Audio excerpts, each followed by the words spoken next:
Item 2, roll call. Chairperson Geigo. Here. Vice Chairperson Cordes. Members Anderson. Here. Sandal. Here. Fortune. Here. Bonin. Here. And Simon. Here. Item 3, pledge of allegiance.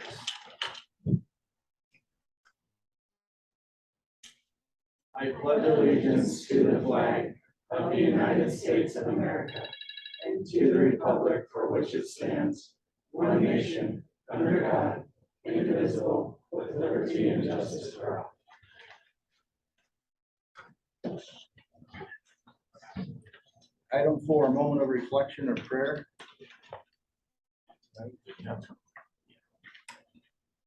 Colossians chapter 3, verses 23 through 24. Whatever you do, work heartily as for the Lord and not for men, knowing that from the Lord you will receive the inheritance as your reward. You are serving the Lord Christ. Item 5, conflict of interest. I have a conflict with item 9 that I'll abstain from. When we get there, are you guys okay if I still run the meeting at that point, or do you want someone else to? Any other conflicts of interest? Okay, item 6, approval of agenda. Motion to approve the agenda. I second it. Any discussion? All in favor, say aye. Aye. Opposed, same sign. Motion carries. Item 7, new business, done. Okay, item 8, K-12 data systems protocol presentation.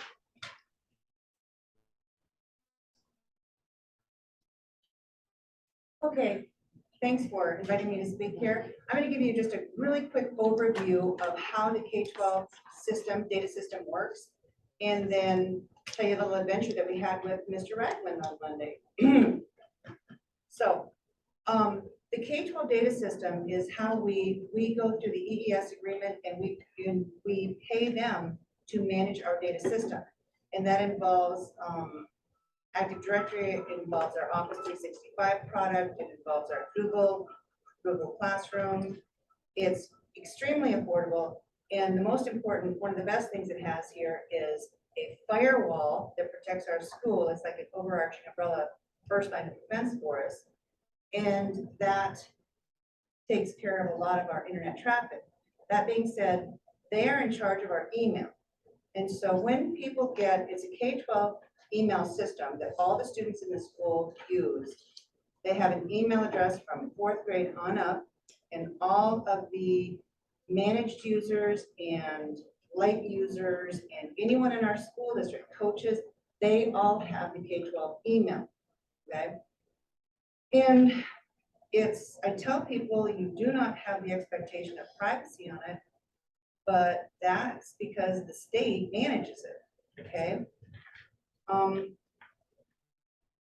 One of the ways, what they do is they have several methods of detecting whether there is spam or a virus or anything.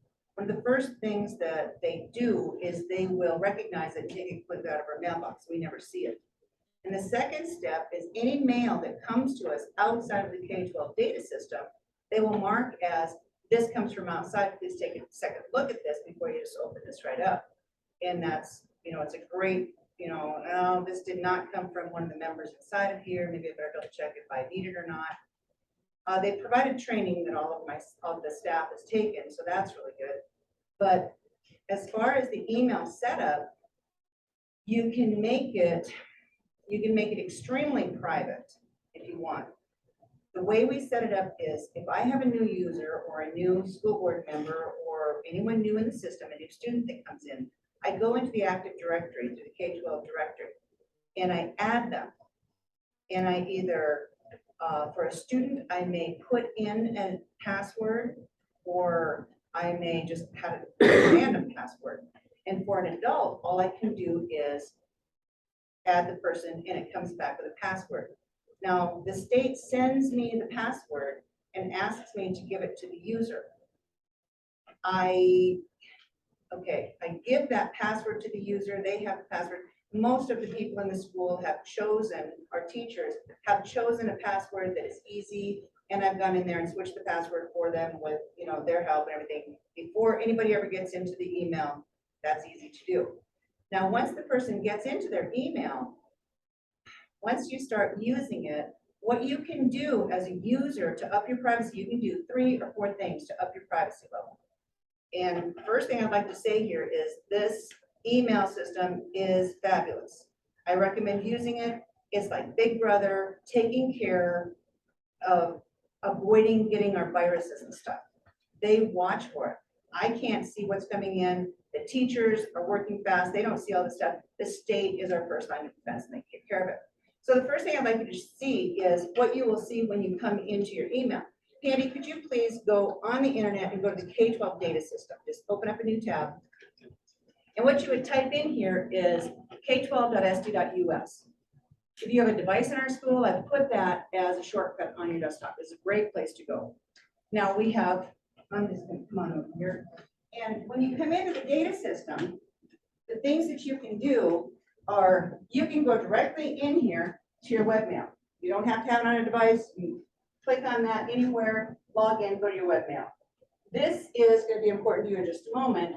This is the Microsoft Office product and Google Classroom in front of the Zoom. These are things the state manages. We pay just a very, very nominal fee, and they give us all these services with protection, with a firewall above it. So right now, if you have received an email, and it'll have your first name dot last name at the K-12 data system, the way you can change your password is you go into members. Candy, that's your cue. So the way you go in there is once you've signed in once, it will sign you in with your credentials. Now, this is super important here. This is all that Pandy does in our school. Right here, she can click on this and change her password. All by herself. I'll never see it again. Okay? I don't know if you want to change your password, I believe you have to type in your old password and then put your new password in so it knows you're you. And I haven't done that. Now, what if you've lost your password? That's a whole nother conversation, but you can get it reset. So you have to put in your old password to prove that you're you and then a new password twice. You can just go out of there because we're gonna talk about something else. I never see that password. I have no idea what it is. Okay, please go back. 1 minute. Don't click so fast. Go back into the member site, please. Now, the next thing you can do is you come down here to this. It says enable MFA. And I highly, highly recommend that everyone enables the MFA. MFA means multi-factor authentication. And what that means in terms of Rachel. Rachel wanted me to set her computer up. So she did not change her password. And I was setting up all the products so that she would have the entire computer. So when I hand it to her, it all works. But she'd forgotten that she set up MFA. So when I went in there and typed in her password to set up the Google account, it sent an email to her, a text message to her, and it said, dude, somebody is logging in with your password on another device. Do you want them to do that? And she did not. So she will be setting up her own computer. But that's how, even if I happen to have a computer, enabling your MFA, nobody can get in there. It's you know, an extra layer of protection. Now, you might question whether or not, as the tech guy, super important, I get that, yeah. But do I have access to everybody's stuff and look at it? You know, I've kind of seen stuff like that before. I do not. If I want to look at a child's email because something sketchy has been going on, I have to get permission from the state and they have to ask Andy, my superintendent, if that's okay if I look at that stuff. In terms of looking at teacher stuff, I can't do it. There's no way I can do that unless, let's say, Rachel said, man, I've lost my password completely. And so I will go into the site and I will just ask it to reset her password and give it to her. But I still can't access it because her MFA is on. Does that make sense? So are you saying that even students can do this? Students, we have it set up. We have a layer of permissions in the school, and as per the admin, We do not allow students to change their password. Right. That's something that we haven't let the kids do. So a teacher can sign on to a student's computer and look at what they're doing on their computer. Not to my knowledge. A teacher can't do that. A teacher can't log on to a student's computer and see that stuff. If they did, the student would have to physically hand it over and give that teacher their password and stuff. The teachers don't have, well, that's not true. The fourth and fifth grade teachers do, because those kids have never used this password. They're still learning how this system works, But right? once they get into middle school, that. No, teachers, I do not give teachers their passwords. No one has the password except the student and me. But like adults, I do have a list of passwords. And the passwords that I have are for the Active Directory. And the Active Directory is the way I set up computers to go into our system. Now, traditionally, it was set up where that password also was your email. It was just a personal choice of my predecessor. And right now, I've gotten to the point where I have the Active Directory password, but teachers, it's their choice. I've been setting up computers all week, and I'll be setting stuff up. And Tracy's, I was trying to set it up. No, please change the password. All right, move on. Rachel's, well, I have the password. Nope, she got MFA. Move on. So some of these people, when they do that, are comfortable finishing the setup of their computer. Doesn't require me. They're just getting their Office set up, their Google set up. You know, it doesn't require me at all. It's just some teachers like that, handing the computer and going. But probably half the staff has changed their email, their passwords, Right. and I can't see it. I can't. I have no way of going and looking at a teacher's password or, you know, their emails. Now, why is this important?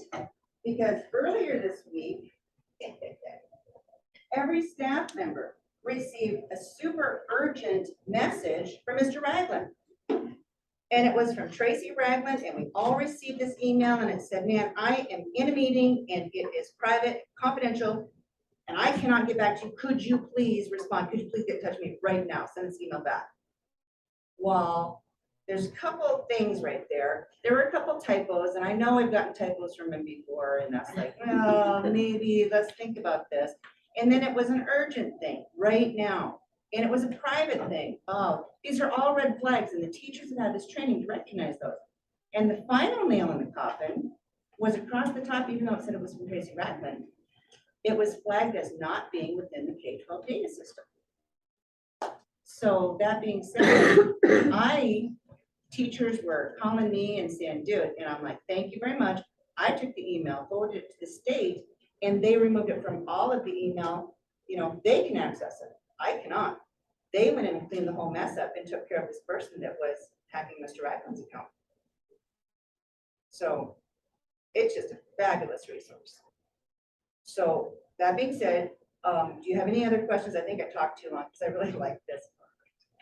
Can you see the IP addresses, like where you signed on to your email? Can I see? No, can like I see, like if I go on and I look at it, can I see like, just like when you sign into your parent portal and you can see the IP addresses that have signed on to your account? I cannot, but when we were at a workshop here 3 weeks ago, Madison and I, they were taking us into that, and they were showing us, we were opening up the details, and they were walking us through how we could see IP addresses, how we could recognize things, how we could change the data of all that stuff. Do you think you can do that here? That email I sent you? When I got the thing that said where my phone was hacked, I had Oh, date, yeah, time, where, and IP address. I So could click that wasn't yeah. me. The MFA thing, that will Yes. tell you. I could say date, time, wall. I couldn't see where and wall, but wall, the IP address, and a time. See, I got one the other day and it said someone had tried to log into my stuff in a new device down in Austin, Texas. And that could have been super sketchy, except it was me. And that's where I was. And so I was really grateful that someone was, yeah, I did try to log into that new thing. And so it's just an extra layer of protection, keeps other people out. Even if the least secure way of managing data is with password protection, because the password is only as secure as how many people you give it to. And adding the MFA allows that to be secure anyway, because even if you have my password, you can't log in because I have MFA enabled. So. Good. I wasn't sure which the IP, yeah, it'll tell you for that string. Any other questions for? Seriously, I can talk all day. Thanks for the presentation. Thank you. You're welcome.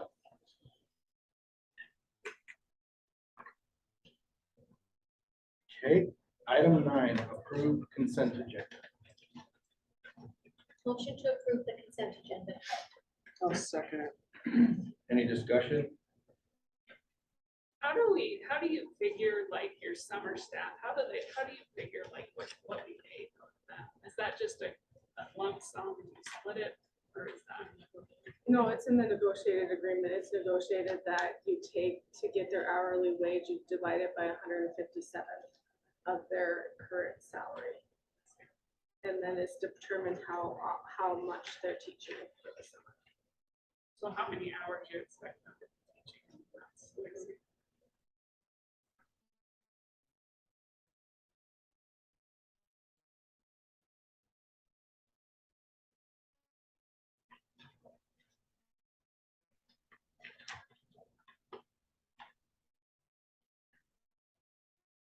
Are you looking that up or was it? actually- She told me. Oh, I'm sorry, I missed it. My bad. Any other discussion? I was just typing. Took a nap there, sorry. Any other discussion?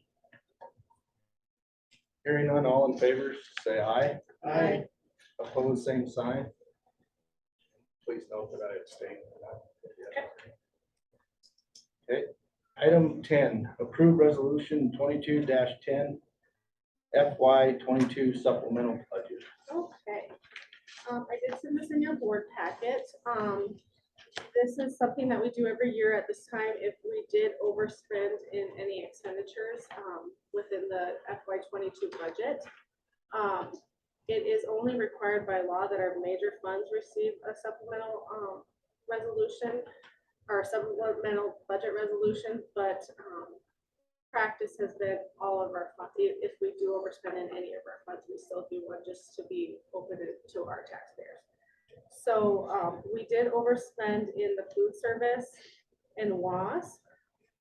And therefore we need to do a budget supplement of 40,000 into food service and 4,500 into WASP. And our means of finance is we're just using our fund balance in those two accounts. And this is well over the amount that's needed. It's just, we always do a little bit more as a buffer in case extra bills come in after today. I never got any of this. I'm guessing just because we're transitioning, so I don't know if I should just abstain because I haven't got to look at any of this stuff. So. I sent it to the school board. Yeah, I don't know if there was, because I got on it again today and I didn't even have the agenda thing. Food service was how much? 4,500. 40 was food service? Oh, I'm sorry. 40,000. Food service was 40,000. Loss was 45. Okay,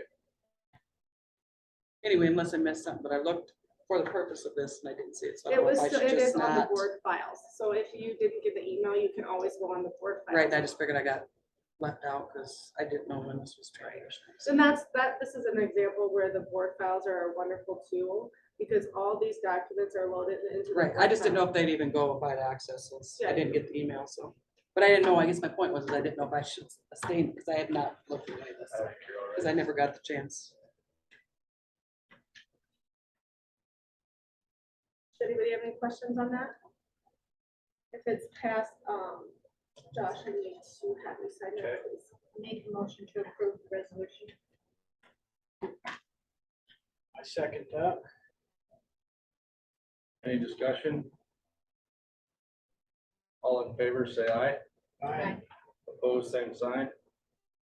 Motion carries. Item 11, approve fiscal year 22 impact aid transfer. As you guys all know, we deficit spent in our general fund. And this year we deficit spent by about 627,000, which was actually under budget. And so we will need to do an impact aid transfer of our fund balance of 650,000 into our general fund.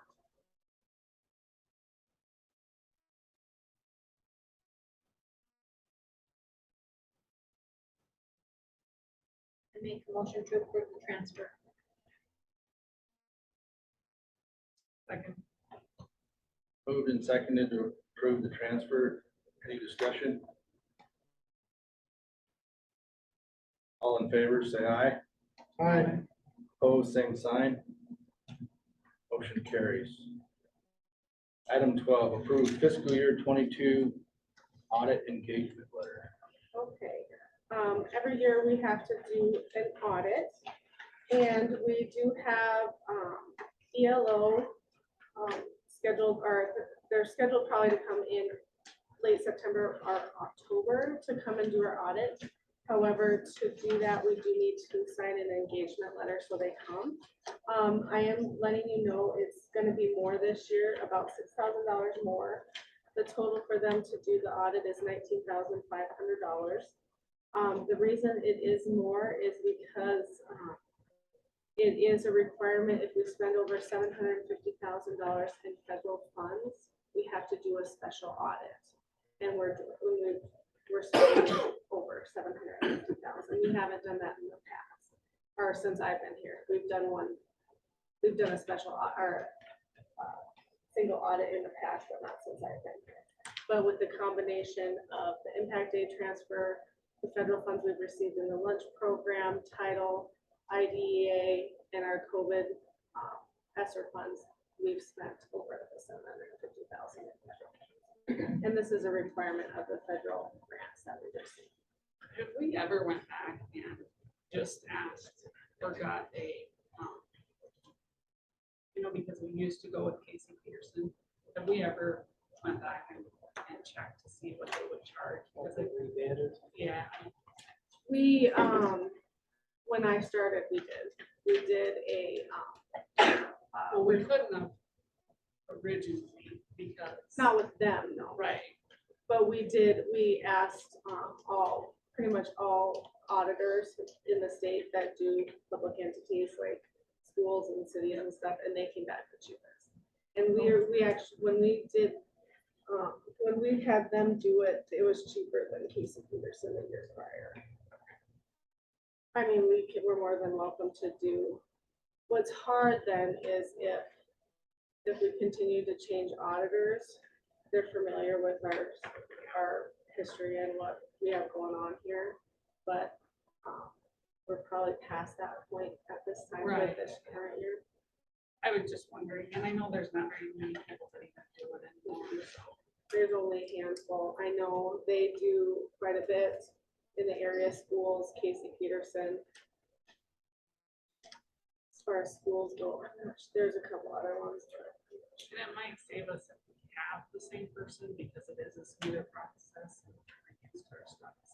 What would probably happen, because what they tend to do is, I know they did, is they charge more that first year because of all the legwork that they have to do to get it ready. If that's passed, Josh, I'll need you and Andy to sign it, please. I make a motion to approve the engagement letter. Any discussion? Hearing none, all in favor, say aye. Aye. Opposed, same sign. Motion carries. This is about chief. Yes. And then Andy will need to sign that too.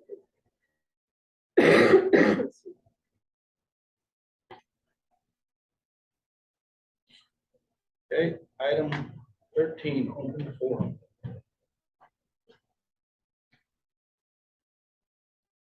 Doc Huffman.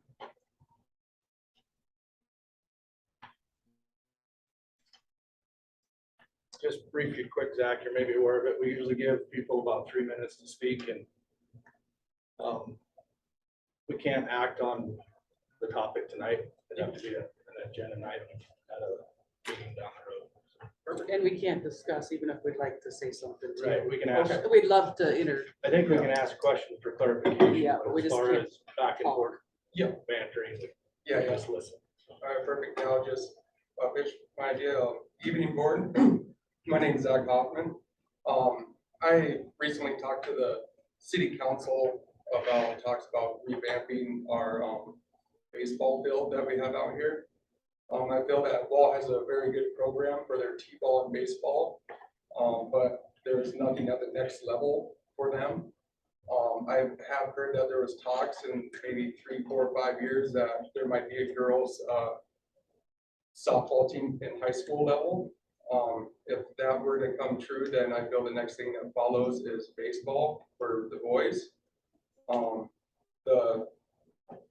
The baseball field we have now, if we were to have sanctioned high school baseball or softball, there would not be enough parking out there for the people. Right now, we have to park on the road. It's a pretty big safety hazard right now. I have talked to one business, and the way they were talking, and again, I just told them it's for future talks and everything, but they said that they'll take it on to their higher ups, and that usually when it comes to benefiting the community, that they're more than willing to sell land to help benefit. And I feel that this would be pretty beneficial for the community. I do play softball on Thursdays up in Rapid, and this year I do have 2 high school kids that are from Wall High School.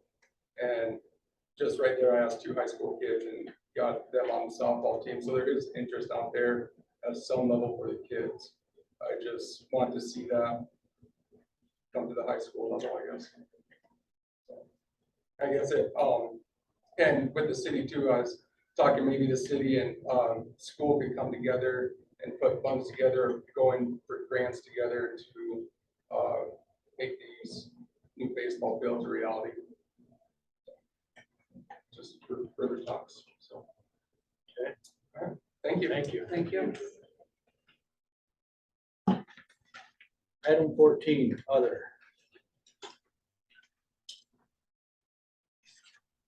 Okay, hearing none, I'll adjourn. Right before we start the other one. Do I get to leave? Yeah, everyone stand up. Well, shake bless your Tommy's hearts, hand. everybody. Thank you, Tommy. Yes. Always have fun. We will. Bye, guys. Thanks. Thanks, everybody. Yeah, all you guys. Thanks, Tommy. Come see all you guys around. Thank you. Bye, guys.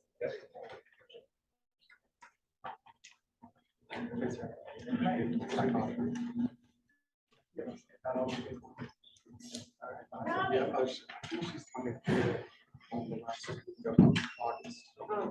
So. We'll first start with the budget review period.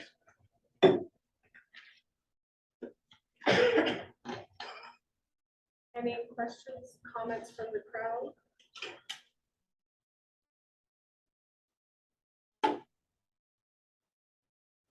Quiet. Don't want to talk to them. I'd like more in my science budget.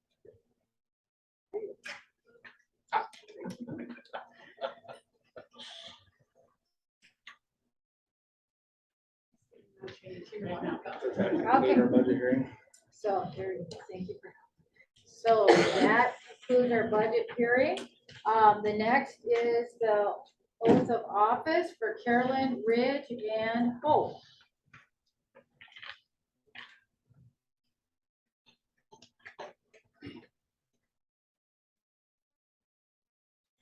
Okay, do you solemnly swear or affirm that you will support the Constitution of the United States, the Constitution of the State of South Dakota, and that you would faithfully and impartially perform your duties as a member of the school board of the Wall School District 51-5, Pennington County, South Dakota, to the best of your abilities and in accordance to the laws now in effect and hereafter to be enacted during your continuance in said office and until your successor is elected and qualified.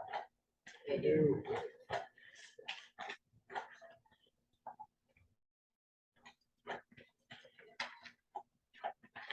Thank you.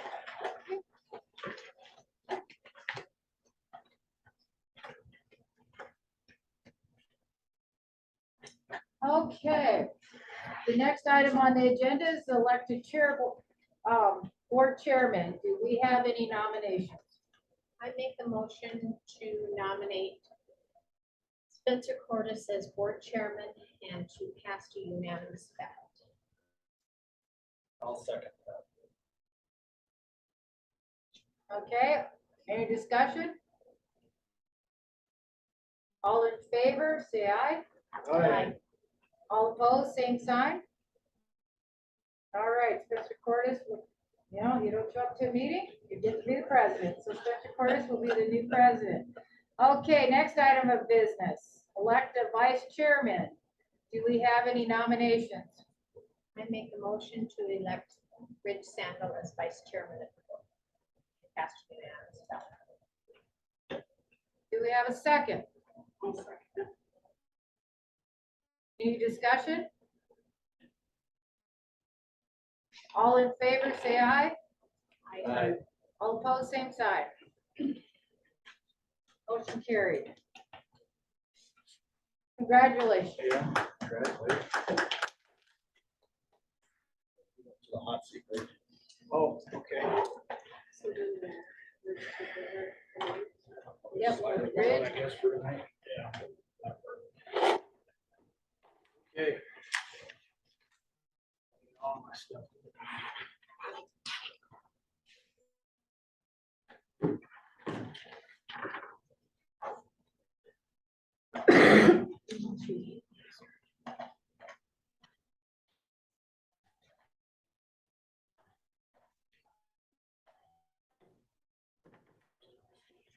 That's Spencer stuff. I just threw it over there.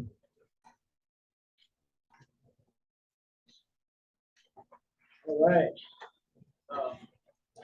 Item number 5, committee discussion and assignment. I emailed it out to you, my recommendations, and this is what you have from last year, 2021, 22 committees.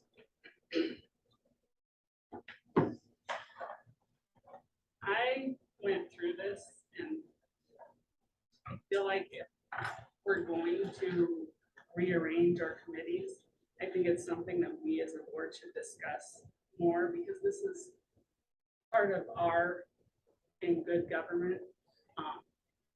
We're gonna change this. These were set previously with obvious reasons at that time. So I went through and I kind of made changes as to what Candy had suggested. And I don't know if anybody else had suggestions or thoughts on it. One thought I had, and guess I don't have a strong opinion one way or the other, but I wondered if we could do, and maybe this is where you're going, a hybrid of the two ideas. Yeah, that's buildings and grounds is already one committee to begin with, so adding transportation to that doesn't seem like that big a deal to me. Or like it might fit. Here's what I was thinking. To me, I feel like buildings and grounds and insurance should actually go together because insurance has a lot to do. And I know in the past, when they had talked about our insurance and why some of our stuff was higher than others. You know, some of the stuff that we have, like that little Quonset between, that's something that we've discussed that maybe we should get rid of because it costs us a lot. So that's where I feel like insurance and building and grounds should be one. The other thing that I kind of felt like negotiations and scholarships, I kind of thought should be one because that's more of a personnel thing. When I looked at Andy's suggestion on instruction and technology, I feel like instruction is your curriculum. So I don't really feel like that's, I kind of felt like that was kind of an extra that probably didn't need to be stated in there. And technology the same way, that goes along with your curriculum of what you're providing to your students. So my thought was negotiations and scholarship should be one, and curriculum and policy should be one, because curriculum and policy deals with your staff and personnel.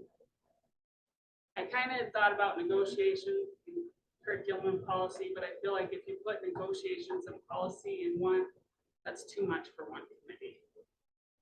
Because as we have discussed, there's a lot of things that need to be went through when you're looking at your policy. That's going to be a big thing that I think we've discussed that we need to go through page by page, basically. And as far as marketing goes, again, this is my personal opinion, but I do feel like that falls to the entire board. How we treat each other, how, you know, I think that reflects on our school. So to me, marketing is just, it's not really a school thing, it's more of a board thing. We should all be doing that. So that's how I broke it down. Budget and transportation, because transportation is a large expense. And when you're looking at large expenditures, I feel like those two should be tied, and legislative, because that's where you're going to get, that has a lot to do with our funding, which directly affects your So budget. legislation go with budget and transportation. Yeah.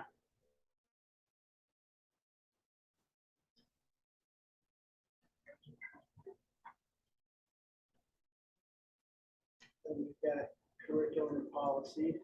That was the other one. Yeah. Get them all written down, we can look at them.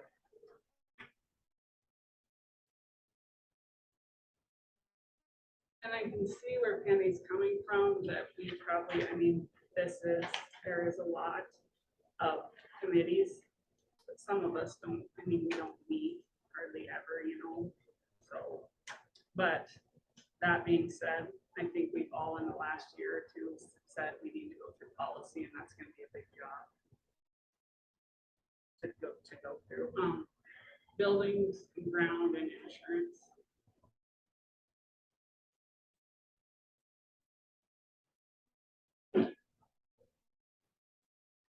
Negotiations and scholarships.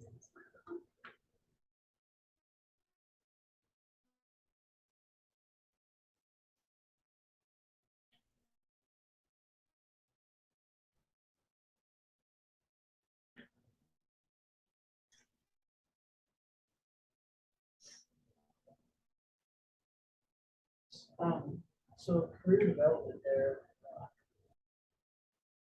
Andy, just, your thoughts on that, I'm just curious, because that's just a new. Okay. For development, we need to set up an SCT advisory council. We also like to develop relationships with Western Dakota. Scholarship is a situation where we're making sure that our students meet the criteria in different areas. And we also need that committee to stop in and help out with selection of scholarship recipients. Again, I kind of feel like when you're talking criteria, that does go back to your curriculum. Career development. Yeah. But see, you say that instruction is curriculum, but they're separate things. Right, but when you're talking about some of this, I feel like that falls on you, and I don't really understand how your board is going to be active in it, I guess, putting that into action. And when you're talking about career development, that's what I'm asking, I guess. So now, are you asking about curriculum or are you asking about career development? Career development.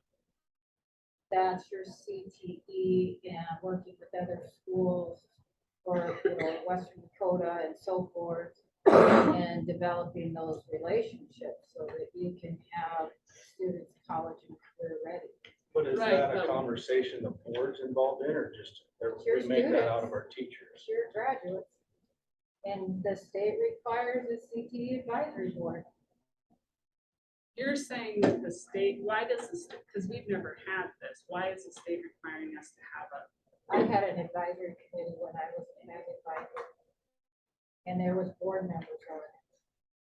And it's very important because you're talking about your community connection with your school. I'm bringing that back. We're supposed to have it for our purpose. yeah, but I'm just questioning as far as our board. And, This is your, right, and I'm just saying as a board, I don't feel that an individual's career development is my job. I feel like that's pushing something as far as the board goes. I feel like we're here to educate the student. And when it comes to career developments and their choices, that's when they need to be going out and being active. But as far as that falling back on a board responsibility, I feel like that's more of a social thing, not something our board oversees. it's part of that. And I know I'm new, but that's part of the education. Well, that's with the CTE stuff going on in career development. Like that's an integral part of what we're here to do with these students is to get them out there, get them involved in the workforce and in these programs. Yeah, but I still just don't see where your board, that's not oversight of your board, is what I'm saying. I don't see that that's a board. That does not come, I mean, if you look at the school board, and I don't see that as part of us being involved, directly involved with students' career development. It's When not, you're talking about we're curriculum, involved with the curriculum. right, we do oversee curriculum because that's what's being taught in the school, but if you're talking about actual career development and them making choices out in the world, I think that's, You're not doing that. You're, but you just said that that's us no, interacting with. we're setting up the best program we can put together for students to be college and career readiness. It includes our Perkins funding. It also includes any workforce grant opportunities. I'm trying to bring something new to this school. I think our kids need to be college and career ready. Part of your responsibility as a board is to ensure that they have those programs. And part of it is making sure that, what kind of expenses are we paying for students if they want to pursue a CT option that we don't have a teacher for? What kind of things are we willing to do? This is not offered right now, and I feel that it needs to be. This is something that's going to be built from the ground up. All I can do is make recommendations from what I see of the kids and from what I interview from the kids. And I need somebody to help me out with this, otherwise. And it is required to have an advisory council. And yes, when I was the ag teacher and the technology teacher, I had school board members that represented the board. So you're saying there's a committee when you were here for career development? Yes. I'm saying it's supposed to be going. Who was on that? Who were the board members that were active on career development? Kent Kirstead, Scott Eisenbrod, oh my gosh, that was a long time ago. Those two I remember. They So were very involved. Was it all board members or just a couple board members and then community No, members? and out of this, you're appointing 3 board members to be on this committee, okay? So I have 3 board members that if I contact one and they say, no, I can't be on that selection committee, I contact the next one. And then they tell, and so I have some diversity in what I do. But, and the same with marketing. When you were there, when we met with WBTI, when Right. those kind of options come in, I can contact, I don't need all 3 at all times. But I'm trying to find people to fill in for scholarship selection this past spring. And I have board members that, it's a busy time of the year. And fortunately, Carolyn stepped in. And I do agree, I mean, I see your point when you're talking about scholarships and those types of, I don't. And we have disagree a with Hall you of there. Fame that we need. Carolyn stepped in on that. Well, and I think in the past, we've discussed that as doing away with it. It was part of. the- I haven't the seen issue. the documentation. So, and then I need a group of 3 in this committee that I can call from at these given times. Is there, yeah, I can see that. Is there any chance, would it make sense to put that career development scholarship marketing, to tie that into the curriculum, or is that too much? What do you think, guys? Curriculum and instruction are 2 different things, and we are a one-to-one school, and that is why technology is in that committee. When I meet with that committee, we will talk about curriculum. We will talk about professional development. We will talk about any staffing change. We will talk about any technology purchases and any new ideas to be brought in to teaching technology. So Yeah, you're we're- saying that if we have career development, it doesn't go with curriculum? No. policy?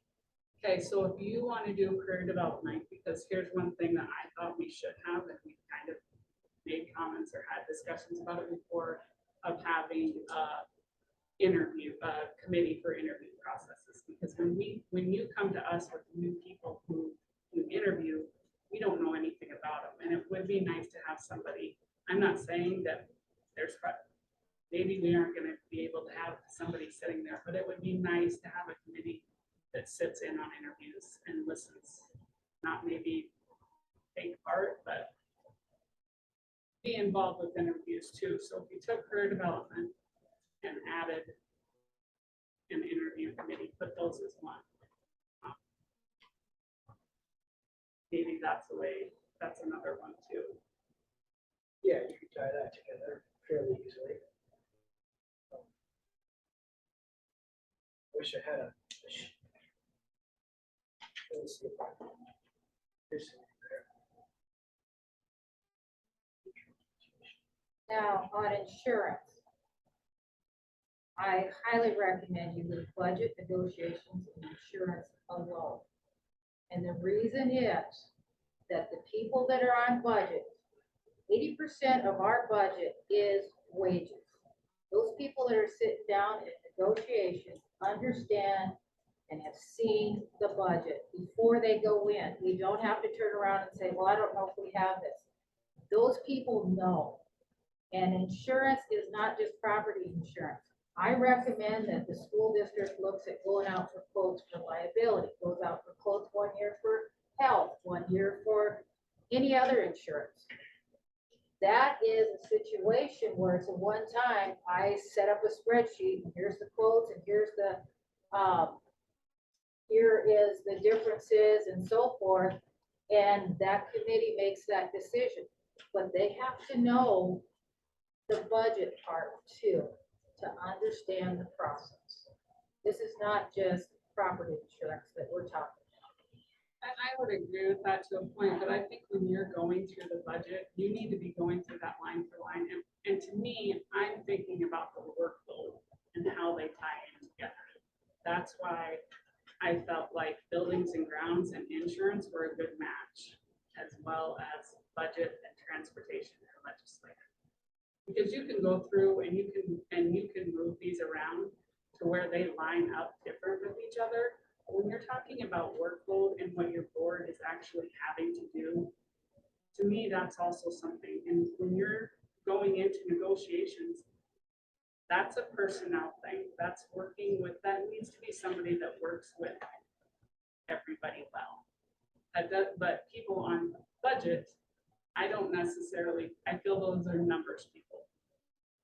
And I feel that your board should be able to come together and discuss this ahead of negotiations. So if your board, if your budget committee meets, we discuss it at the board meeting, and that way our negotiation committee knows where we stand. Every one of us should be involved in every aspect of that. And to me, I feel like we've lost some of that in these committee hearings. Because when, you know, people, from the public come and talk to you and say, well, why are you guys doing this, or why are you doing that? I don't even know anything about it. When the Building and Grounds Committee has discussed things and they want to talk about it, we don't know anything about it because it's never been brought to the board or discussed. We paid for the, whatever our overall building and design. That's never been, since we paid for that. Typically, when you do something like that, your architect comes in and discusses it with the board as a whole. And we haven't done that. So that's where I feel like we need to work better as a board, and communicating and discussing what we're doing, not just, okay, the committee said this and this is why it's. I've recommended that, and I also recommend that this committee list be on the agenda every month. And if the committee didn't meet, then they just say they don't meet. It's the communication Yep. among you. Right, but I'm saying that's been a problem because you have brought that up in the meeting and then we don't talk about it. That's, yeah, I recommend it.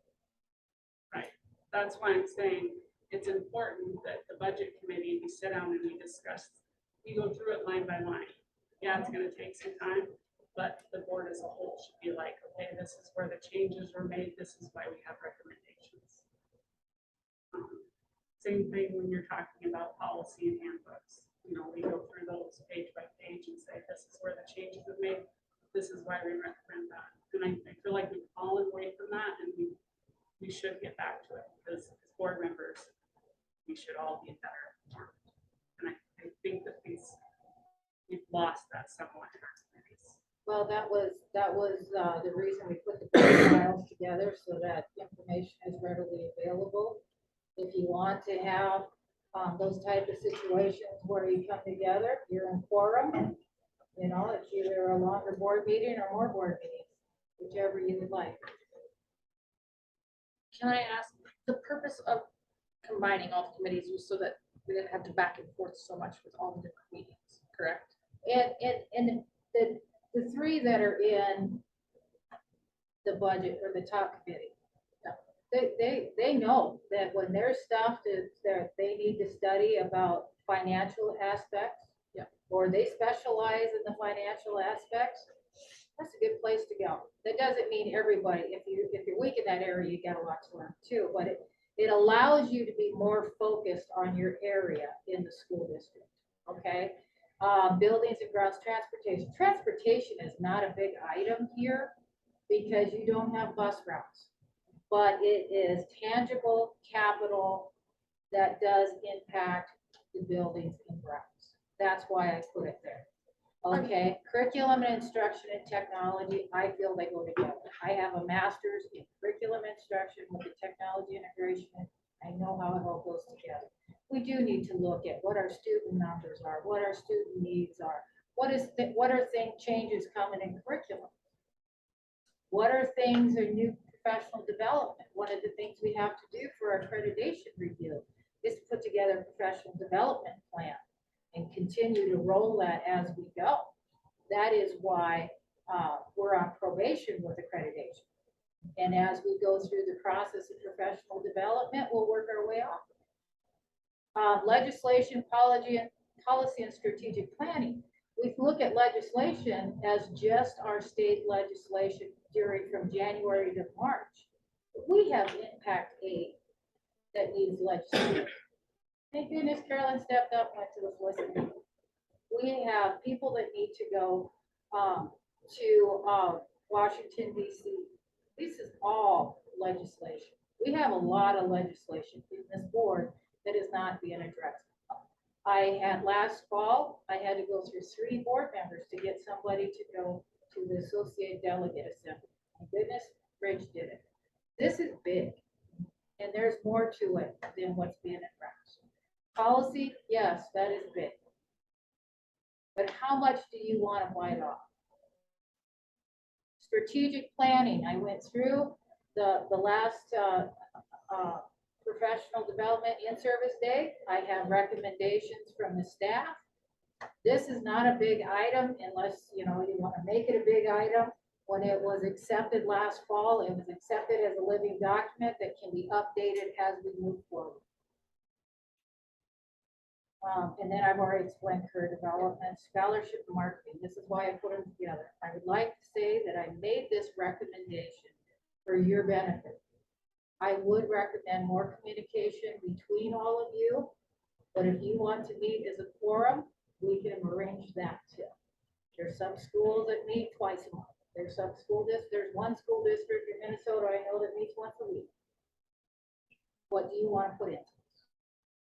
Well, I think that's where our end of the year, what we used to do, we used to come together and we used to have right here and then your planning session, a discussion of, that's where we had talked about when our vehicles and stuff, we needed to start cycling them out, so we're not incurring these big costs all at once, like all of our vehicles and our buses all needed to be changed out one time. So I that's, don't think that was during those end of year meetings. That was for our development as well. That's what we had in January.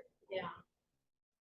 Not that type of thing was discussed that I'm aware of. I thought that was at the end of the year, like our June 30th or whatever meeting, that's where we kind of discussed what was going into. No, our June 30th has always been We'll finish up the bill. just to finish out the bills. Never taken a very long time for that. But where she's recommending putting this on the agenda and we all have comments to make during the meeting, that makes sense to me. Just have I the mean, updates. Yeah. Yeah. And then if you have questions, that's the time that you ask the rest of the committee, and have questions for them.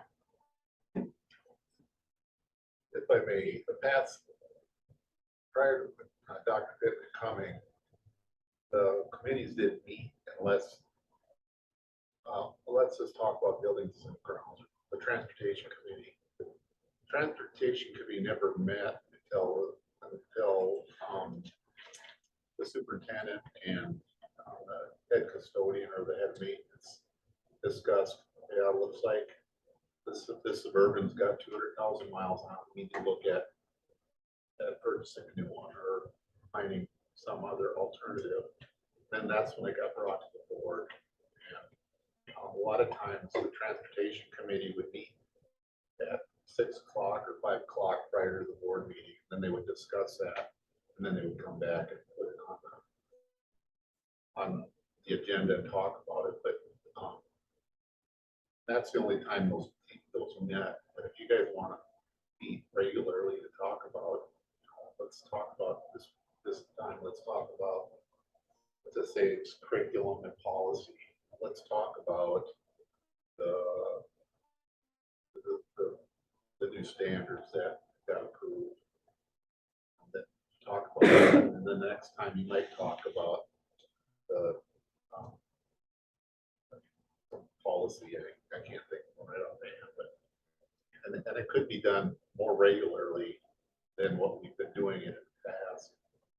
But most of the times, those committees didn't meet until somebody in the school decided or felt that the cost or the condition of the bus is such that we might want to look into purchasing a new one or leasing a new one. And then what size bus do we want to purchase it new? Do we want to purchase it used? Do we want to lease it or do we want to buy it? All that stuff. And it didn't happen until there was a need that somebody felt there was. And so I would hope that we would have meetings a little more regular, even if you do a Zoom after you put the kids to bed, do all the dishes and paint your house, then you have a Zoom meeting with just the people on that committee and one of us, so that we have something like that. Are you saying on a more routine basis, not just an as needed? I highly regard committees. Yeah. And I function very aggressively with committees because we take in large amounts of information, count it out, and come out with a recommendation. Okay. This is how I operated before 3 years with committees group like this, 5 committees, we each pick 2. That way I can say, okay, what transportation, Who's on that? I can rip it off right that quick. How many times have I called you guys? And am I on that committee? You guys can know, you can specialize in those areas. As far as transportation, one of the things I did in Weston Springs is I had all the vehicles listed out, beginning mileage for the fiscal year, ending mileage, the year, and all that stuff. I just haven't had a chance to do it. Those kind of things get put up on the board files for anyone to access. Well, I think this would be worth a try, and if we get started with it and we decide that, no, we think it would work better a different way, then we can always make changes at that point, but she's kind of already brought this to us, and I think it's worth a try, rather than just trying to tear it all apart tonight. But that's my problem with this, is Candy comes to us and says, this is what I want. And this is This is not, what she recommends, not this, want. no, she said, this is what I would like, same thing. My point is this is our job, this is our part of government, and I don't care where you go, you don't take your administration and they decide how you're going to run your government. We are sitting here and I'm saying, to me, I look at the load and the time of these committees, and that's why I went through and looked at it and I said, well, that takes a lot of time and that takes a lot of time. If you're gonna take budget negotiations and insurance, yeah, those are all financial things, but that's no different than building and grounds and transportation. Those all involve high dollar, high cost. So it all does. So if you're saying negotiations, maybe you should be having building and grounds and budget, because you know what you're gonna be able to spend on your building and grounds. That's where your big dollar items are coming from. That's why I said it. That's why I went through and looked at these and I said, okay, budget, transportation, and legislative. Building and grounds and insurance. If those things don't go together, well, I mean, not that any of them don't go together, they're all important, but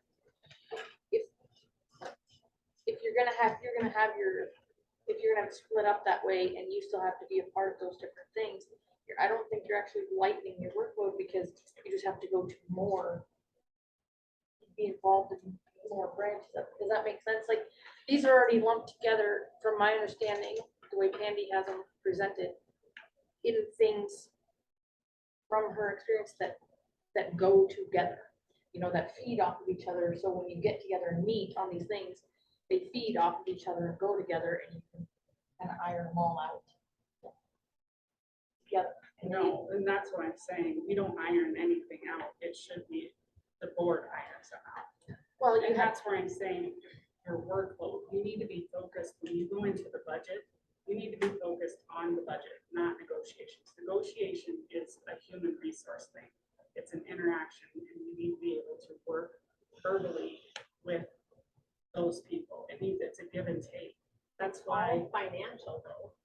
We have to So it's decide. everything on that Well, list. exactly, but, so you're never gonna be able to get them all to mesh correctly. Right, and that's why I'm talking about the amount, the workload, the amount that you're doing. Your curriculum committee, this currently is probably going to be focused on policy. It's a big load. Budget, a big load. Building and grounds, that's a big load. Negotiation and scholarships is probably your light load. That's where I see that. I don't think, when I look at Andy, the way she rearranged these, budget, negotiation, and insurance, typically budgets meet 2 to 3 times a year.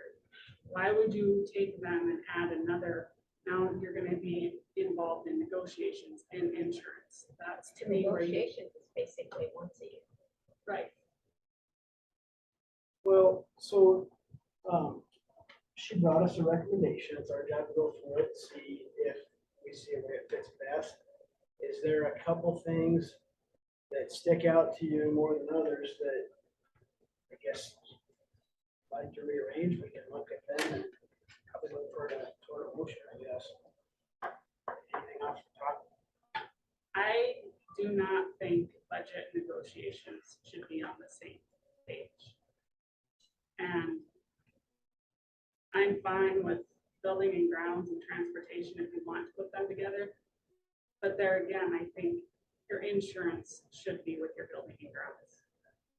That's, Even though it's personnel insurance. it's right, yeah. Because there again, what you're gonna be looking at and what you're gonna be changing, there's not a lot that you can, Amy's gonna have to be doing the work and sending out for appraisals or whatever. For insurance, Bids our for benefits insurance. are, and our staffing and how much we pay that's the biggest part of our budget. Right, but So that's, insurance is is a benefit to our staff, which goes along with negotiations. So if anything happens that changes within our medical, dental, or vision insurance, it's a huge impact into the negotiations. So if we were to split those up, it would make more work for those two different committees, because then you have to understand negotiations in detail, as well as the insurance changes. as well as your budget. That's why they should all be together. No, because you're putting a huge workload on 3 people. Negotiations and insurance is only once a year. So You just told me that you have to go through and understand all of that. That's where I'm once a saying, year. You volunteer for these committees or are these assigned? You volunteer. We're gonna have to get the meeting moving on. We're gonna, I make a motion, we try Pandy's setup and see how it goes. And down the road, if we feel that there's something else works better, we can address it then. But my motion is to accept Pandy's recommendation.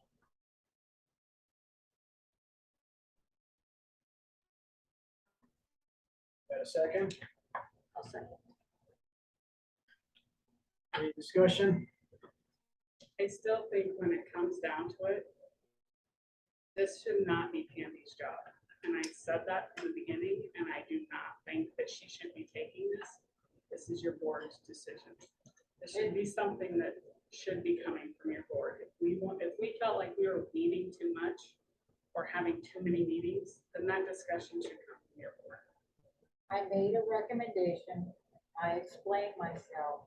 Every meeting, I will probably have more recommendations on other topics. That's all I can do is provide recommendations of what I learned, what I have experienced, and go from there.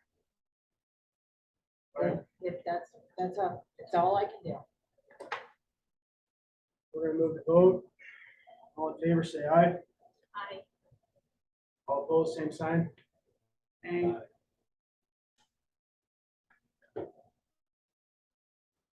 Motion passes.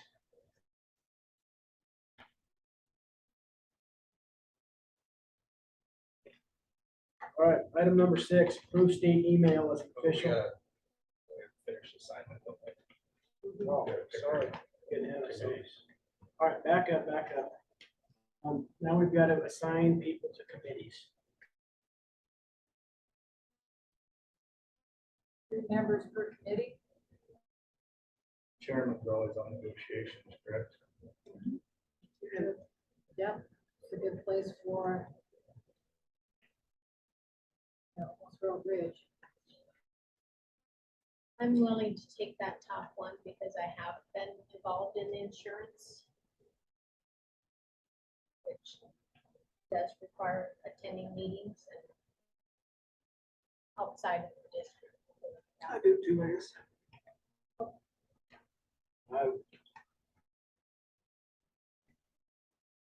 I would like to stay on curriculum if nobody opposes that. I would as well. I will also take that one.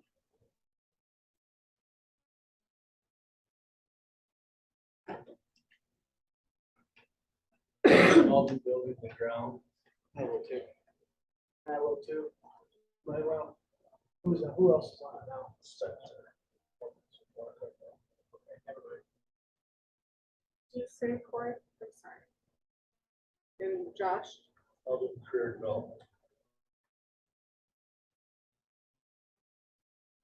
I will do that as well. Hey, you better hold up, Rich. Yeah, you're already on to. Oh. Okay. Well, I think. I'm missing some. What's the other one we want to put Spencer on? I think he has been on scholarships. What's Yeah, that? Spencer's he's been usually doing on scholarships, scholarships. I wouldn't mind being involved in that one.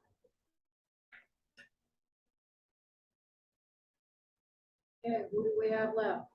Oh, Yep. Elaine, Yeah, I'll be on legislation. who else are we missing? No, it's on two.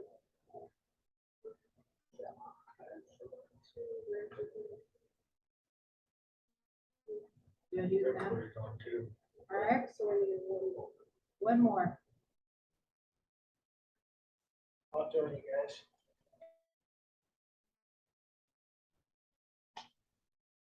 Okay.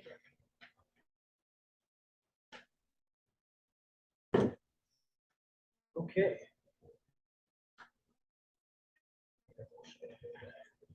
No, I don't believe we need a motion to approve that. That's a volunteer, just like. Sorry, I'm trying to, You're all right. I'm kind of rusty here, guys, just so you know. All right, so we're gonna move on now to item number 6. Approve state email as an official form of school communication. Again, this is my recommendation. What do we have now? What do we have? We have some members that don't use the state email as a form of communication, right? You And wanna- if, what I'm saying is, if you want your own personal email, you go through the board, not through me. Right. Okay? So could our motion, this is just a question. Could our motion state that it's up to the board member what one they want to use? Okay. Does that, Well, I mean, you does make- that make sense? Does that, You make the motion, but you remember if something happens in somebody's personal email, even if it's not your own, you're liable. right, but what I'm saying is but if I choose to use the state deal and someone else wants to use their personal, You're that's. still liable as an individual, Because I. because sent one it. of the members does not use the state email. Okay, all right? Okay. I am not going to approve that request. That request needs to go You want from the that board to board approve member to the board. Sam, you have some- I do. I would like to say something real quick. I, as being the person in charge of the security of our entire domain here at the school, I am not comfortable adding anyone's email that's not a state email to the shared files. I'm locked down, and the only people that can see them are the people that log in with state credentials. And I'm just not willing to put other things on it in terms of keeping our security level. That's one.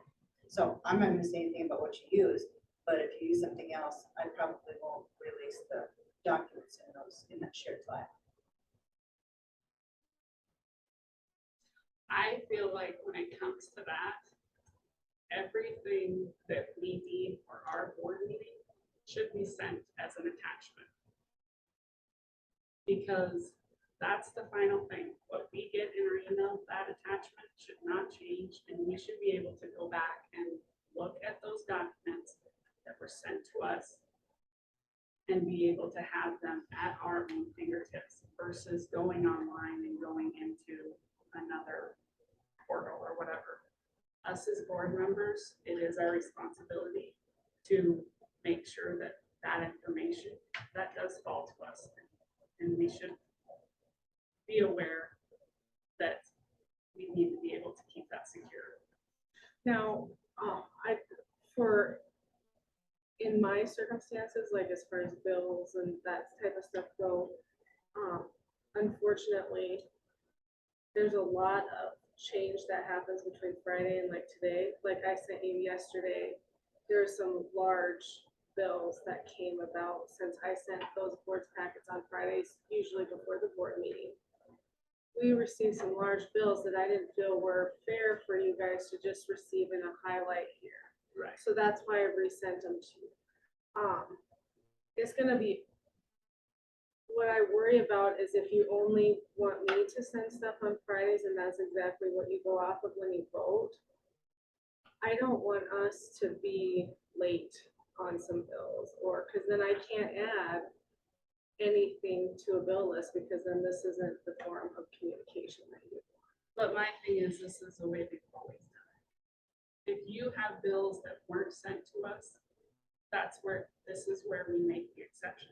But what I'm talking about is any other form, budget, whatever, those should be sent to us as Well, an attachment. and that's fine. You guys can tell us what process you want. The board files with something new, and we don't see that in other school districts, okay? This is something we can put together new. But what this motion, or we don't have a motion, but what this line item is about the state email communications. You know, if you want us to have a process of sending only PDFs, we can do that. That's not a problem. What you want sent, how you want it sent, fine. But the form of communication is through the state email unless the board approves a special situation. And I don't have a problem if it's PDFs or if it's whatever. I'm just saying that I can go back to that attachment and know this is what I'm looking at. This is what is sent. That's, And I know, like, when you have a living document, it has to be a PDF. And you want the latest version. You don't want to have come to board meeting and Find out that something else something was changed on, you looked at it on Thursday, something changed on Friday, and then you come to the board meeting. You want the latest version sent actually to you. right? that's a practice we can do. Yeah. That is not a problem. So that part doesn't. need to be That worried part about. doesn't mean any, I mean, sorry. That part is not what this item is about. The board files is something new. What you guys want for information, by all means, tell us what you would like. We're sending you stuff that we think you need to know, or we want to help you become better board members. If you want different formats, and Josh made an example, I'm gonna throw you under the bus, that sometimes he's out in a tractor, gets an email, he can't get into the link, or it's difficult in that situation. Then we need to send PDFs. That's fine. But what this is about is the communication is through state email only, unless the board approves a special circumstance.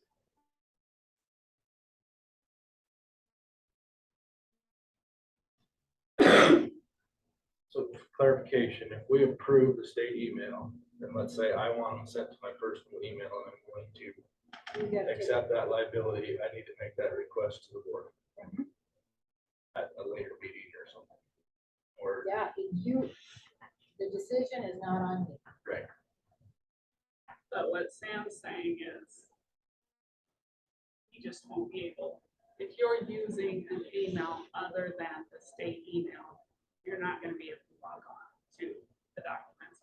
Correct. I can't in all good conscience open that up to right, but, emails that can come past. our but we firewall. could still receive an email with attachments to a personal account. Right. Yeah. Yeah, I You think just this wouldn't is, see the living I think this documents. is pretty I think this is simple. a reasonable, way to do this.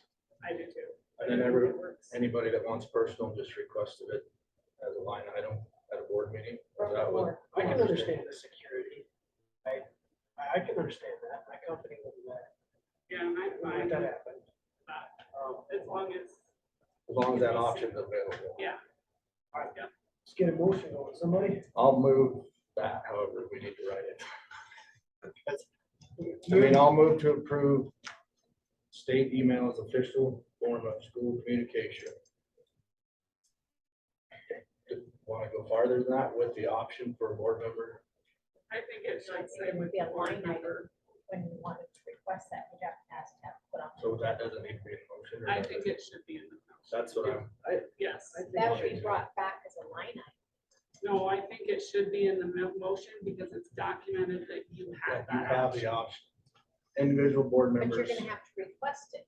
Right, and I'm saying I want it in the official Say, motion, so that you know when you go back and read it, that is an option that you can. with the option of alternative email address based on board approval. Right. Correct. I like that. Make it close as you can get. I agree with you, Lane, that approved state email is official form. Whatever, With the option. with the option of using alternative email if requested, Contingent on Approved by board. contingent on board approval. There you go. I'll second that. All right, any discussion? If not, all in favor, say aye. Aye. All opposed, same sign. Passed.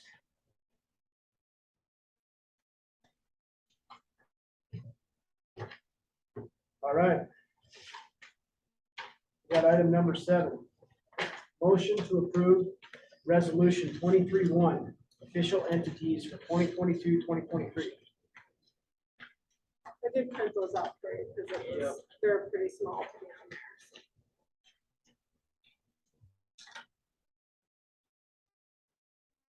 There was one thing that I was gonna ask about. Did we update the school lunch? What's gonna happen with that is, so I put them, so free lunches are no longer a thing. That's not gonna be happening. So I put them back. I changed the entities to include what they were before we went free, but this is probably gonna have to change again. So what I recommend, because the National School Lunch Program application hasn't been completed or submitted, we go back to what they were with the likelihood of them having to increase again over what they were before. The amount that we're spending on food is astronomical. And that's not because of anything that Lynn's doing, or it's just the way the world is right now. So for us, this was the first year that we've lost money within the lunch program. So we've always been in a state that we've had too much money or right at the brink of we need to spend money because we cannot hold a fund balance in the lunch program over a certain amount and still receive the National School Lunch Program funds that come into the school. We need, with the food prices, we're probably gonna have to raise the lunch prices, but until I fill out the application with the National School Lunch Program, we don't even have a baseline of where we have to be at. So, and we've done that in the past where we've approved something and then the application is due later and then the prices have to change. So that's just something that's probably gonna happen by September. It's probably gonna be a guess anyways. Yeah. Lynn, after speaking with Lynn, we'll have to raise our seconds prices and stuff. It's just, I mean, that's one of the main reasons we had to do a budget supplement within lunch is because I increased the budget, I think $30,000 just for food for last year, and that was not enough. From this from FY21 to FY22, 30,000 increase wasn't near enough in the budget for food. And I thought that was a lot. So that's the only thing that that was, and then also it was added the student meal prices for state per diem. That's the very last bullet. We raised that. No, that's it's for, oh shoot. We raised the student meal prices. No, that's for state, for when a team goes to like state gymnastics or state wrestling or whatever, they get cash that the school gives them to help pay for, offset what they're paying out of their pocket for meals. And that has not been changed since I'm almost positive we discussed it. Yeah. we discussed it, but no change. was We made. always didn't do anything. That was to get ready for this meeting. Okay. And that's what we said it would be on the Yeah. the entities. That's what we raised. Yeah. That's what we discussed those. Yeah, and we Yeah. had a consent, Okay. we put it on this now. Yeah. Oh. Yeah, so It's currently $4 for breakfast, $5.50 for lunch, and $6 for dinner. And that was the subject, that's what we discussed, raising it to, and then it's a $20 per day. So that's what it equates to. For the students, now, if staff travel, we follow what the state reimbursement rates are. Well, I think this all looks pretty good. I don't know about you guys. Got a motion on it, I guess. Do we have the motion? I'll make that motion to approve. Second. All right. Any discussion? All in favor, say aye. Aye. All opposed, same sign. Motion passed to approve resolution 23-1, official entities for 2022-2023. With that, we move on to item number 8. Appoint business manager, board member to the health insurance board.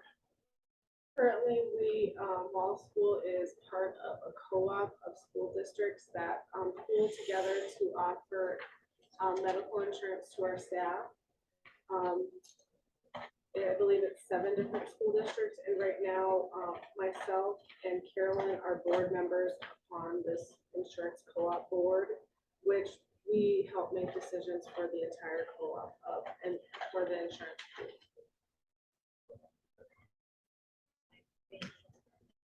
Motion for that appointment. I'll move to add Carolyn to that health board. And the business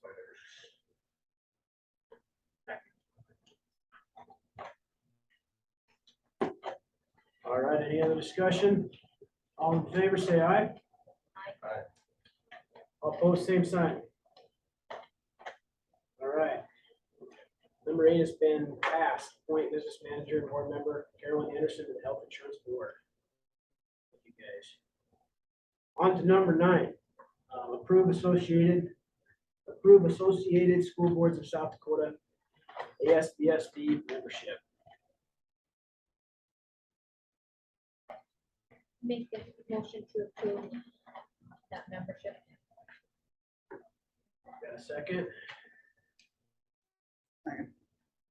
All right, any discussion? If not, all in favor, say aye. Aye. Same sign.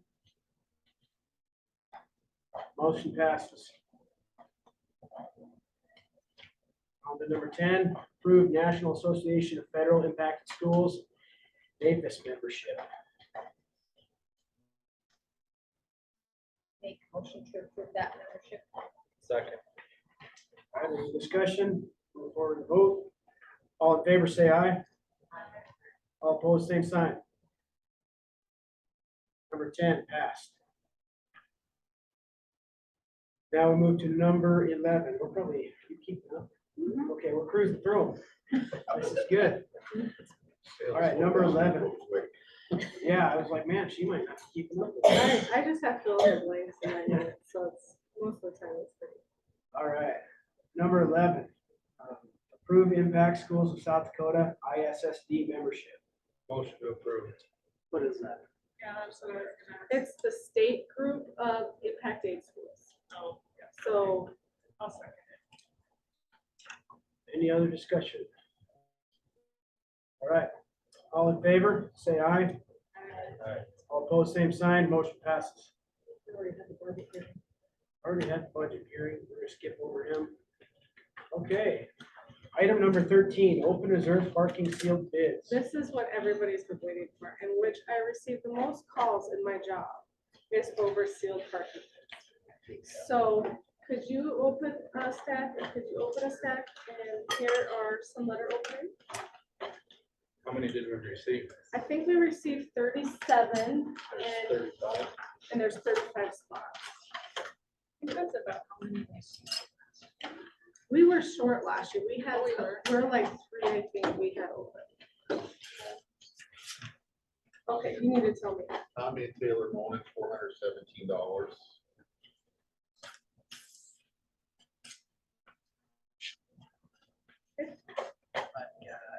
Heather and Justin Schreiber, 375.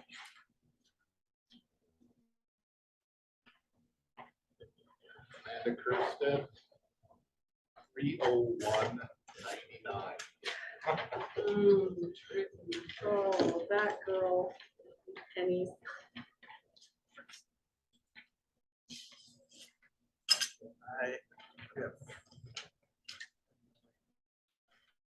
Well, that's Birdie Schultz. Okay. Oh, And he had 400. 400. Bobby Dart, $410.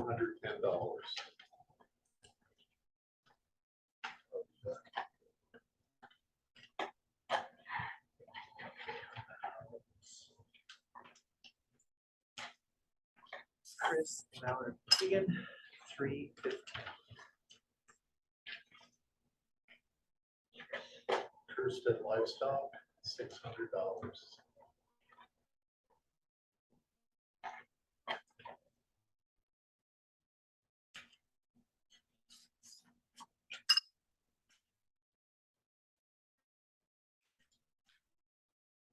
Calvin Kirsten, 350. Brandon and Lori Kerstead, 440.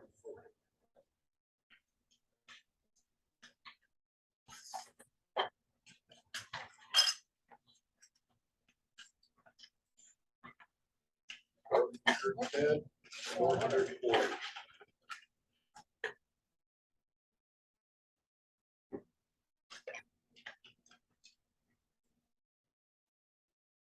Marvin Botch, 177.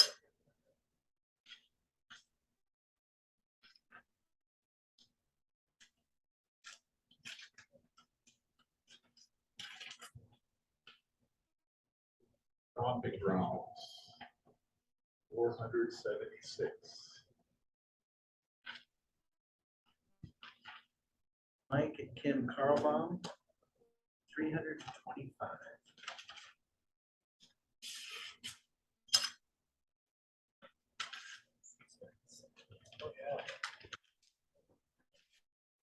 Yeah, seriously. Wayne and Gwen Davis, $600. 600 We should do it center. on private jet too. That's a really good Scott. idea. Sue Coles, $500. A little finance. Circle draws on Get the cost sell of spots that. there. Yeah, yep, all year. We could sell time spots there. That's right. This family has it for this five. Patty Kirsten, $1,000.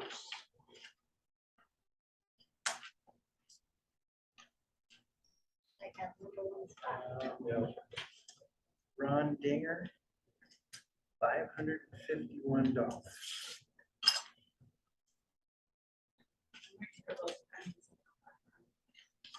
I just want, someone do 01, please. Williams Ranch, $555.50. 551.50. 555.50. Oh, 55.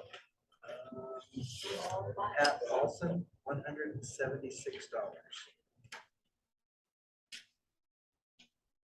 Arwen Air, $575. 575. 575.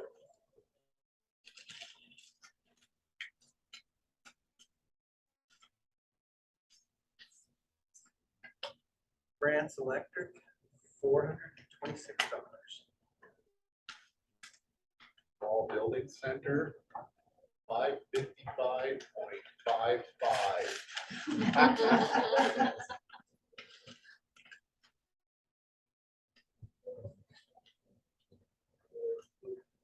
Kevin and Jody Bielmeyer, $333.33.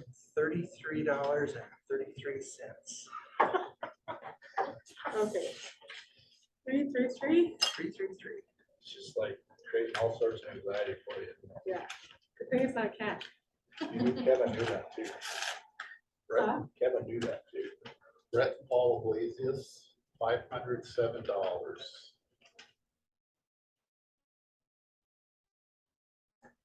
Terry and Nikki Moore, $442.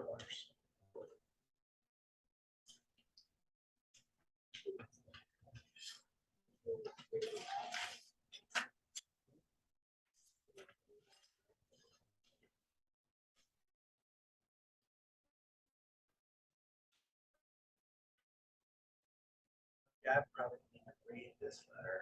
I almost forgot. My grandma wants to bid $400 for a parking spot. Madison McLaughlin. So Sounds Terry Jo McDonald, Sounds like joint ownership. 400. 400, yep. Chris and Amy Bissett, $32,700. And 1 penny. There you go. 327. Thanks, guys. I can make a parking spot for that. Chris is sleeping on the lawn. Yeah.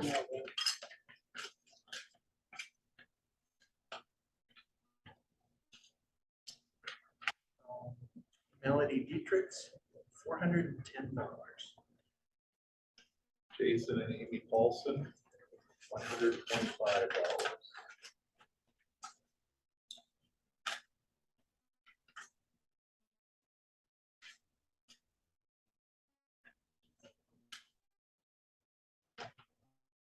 Jana Bielmeyer, $423.99.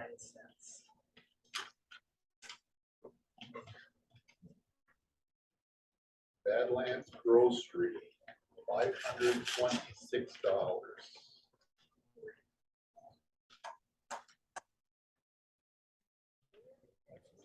Norman Kagel, $626. What are you gonna do next? I'll be on the sideline working the chain gang. Oh, You have the yeah. best seat.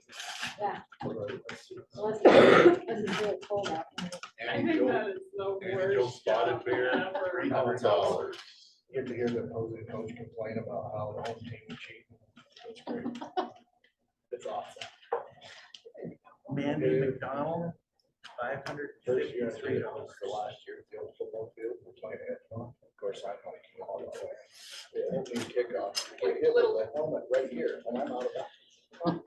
There was a kid on the sideline, and he didn't want to Kevin get hit, so he ran out of Hancock, bounds. He ran into me and took us over. $654.33. It's a Okay, say baseball that again. and outfield. 654. Oh my gosh, it's like, Yeah. Oh, 65432. Oh, that's funny. I don't know, you gotta pay attention when the ball's in play. Dennis and Sarah Sharp, $351. Okay. That's it. I don't think we have any that are repetitive. Oh, yeah, we do. Shannon, or Charlene, Kurt, and Brandon Kirsten are a double. they can figure it out. We draw names out of a hat. That's it. Flip a quarter. Huh? Oh, okay. So does someone? Oh, my paper can't do that. Can I use the computer? And you have just enough. We have 37, I think, so. And there's 35 spots.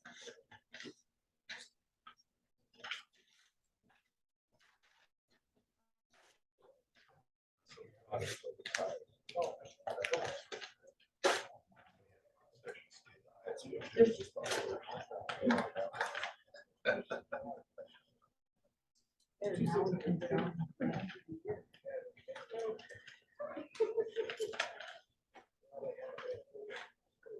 And if I miss any, I'll have, Krista Livestock and Wayne Wayne Davis Davis. at 600. yeah, that's why I have it on. Okay, so we're first doing McDonald and We have auditors for this process. Birdie.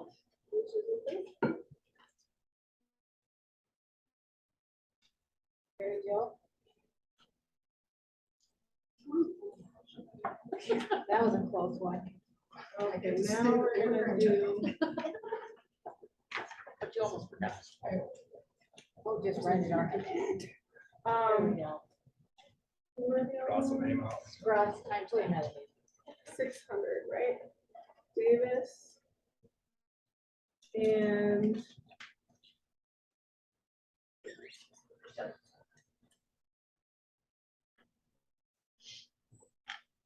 Come on, guys, 600.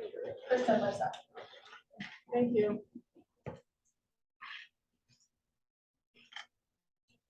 So we have them to approve it.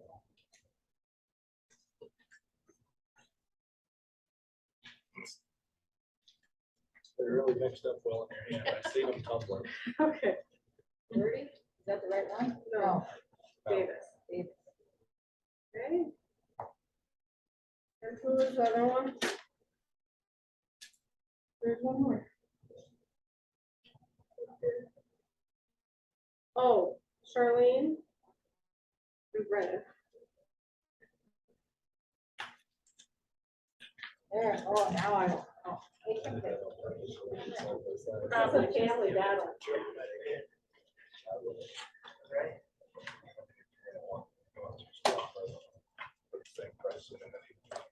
Brandon? Oh, nice knowing you, Tracy. Okay. So, we will choose, we haven't chosen a date, so I will let everybody on this list know the date we'll choose to choose the spots, so. Okay, thank you guys, everybody that put in for that. On to item number 14, approve the K-5 handbook. Any questions for me on that?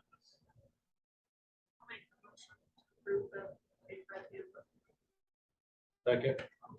Any other discussion? If not, all in favor, say aye. Aye. All opposed, same sign. All right, motion passes to approve the K-5 handbook. Was that you, Josh, that seconded that? Yes. Now on to item 15, approve 6 through 12 handbook.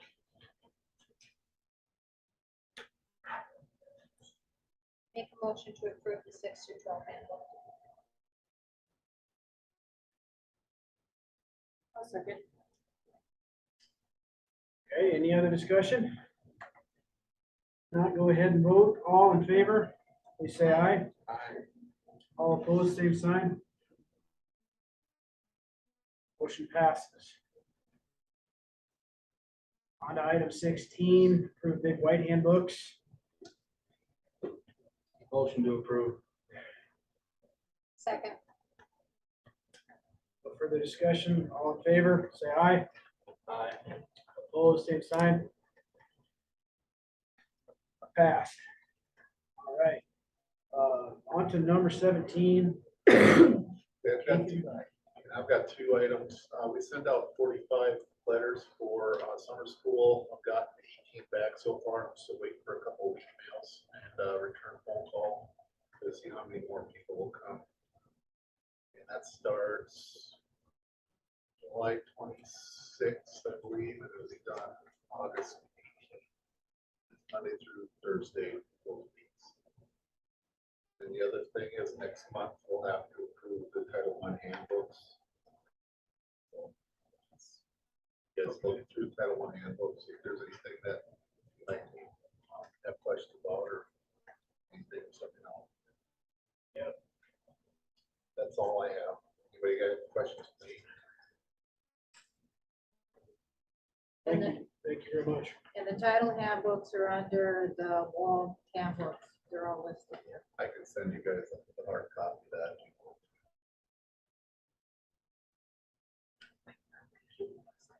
That would be nice to have, actually. Let me put that on my reminder. Yeah. When I get back next. All right, well, thank you, Chuck. If nothing further, we're gonna move on to item number 18, Section 12 Principal Report. Thank you, Mr. Chair.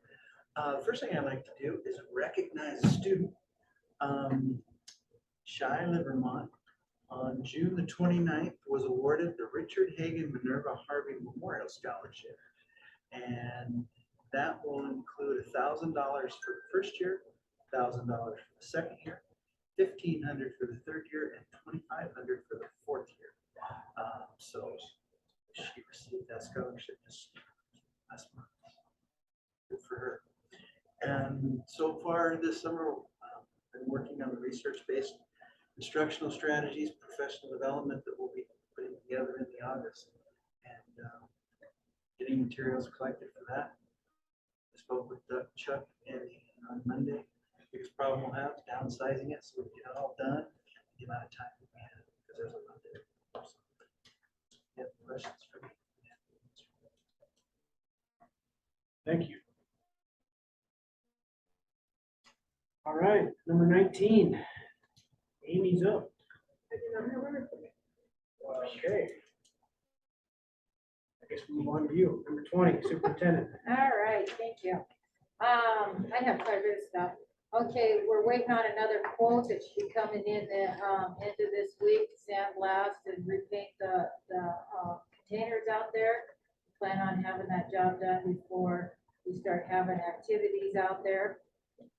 We ordered a new mower, but it is unavailable yet. From what I understand, the city's still waiting on the mowers that they ordered months ago. So from what I understand, the production is low, and so we're patching up our current mower and sending it out. We had the football repairs done that should be under warranty. You approved paying that bill tonight, so then we can go in through the process of hopefully getting reimbursed or doing what needs to be done to take care of that.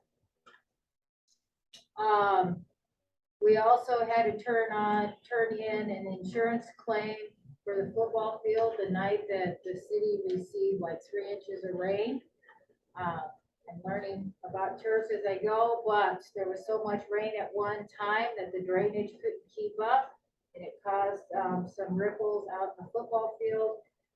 Chris is in the process of working with the insurance company. He's coming out this week and putting in that claim, and the repairman, hopefully we can find one in South Dakota to take care of that. Fortunately, we hired an AD that's also a football official, so he can tell us if that's gonna work or not. So we're working on that project.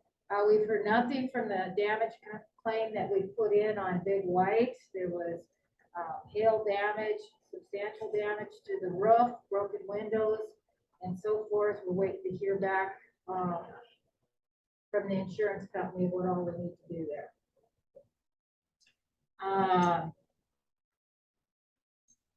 Carolyn, do you want to talk to me about the Melissa meeting? Well, I thought it was really good.